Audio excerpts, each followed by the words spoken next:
હાલો વિદ્યાર્થી મિત્રો, અહીંયા જે આપણને ક્વેશ્ચન આપવામાં આવ્યો છે એની અંદર આપણે સાબિત કરવું છે કે AC is equal to 1/2 AB છે. તો અહીંયા આગળ આપણે સૌથી પહેલા આ આકૃતિ શરત અનુસાર આપણે આકૃતિ દોરી દીધી છે કે જેમાં A અને B ની વચ્ચે બિંદુ C આવેલ છે, જેથી કરીને AC is equal to BC થાય છે. હવે આપણને પક્ષની અંદર આપ્યું છે કે AC is equal to BC છે, સો આપણે લખી શકીશું કે AC is equal to BC.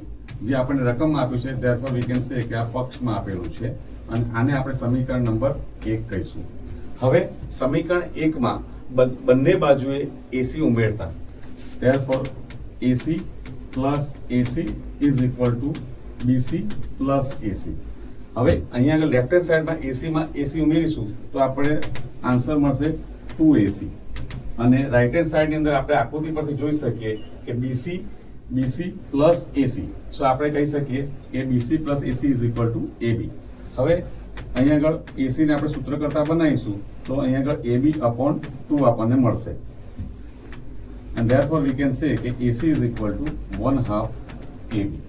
જે આપણે સાબિત કરવાનું હતું એ સાબિત થઈ ગયું છે.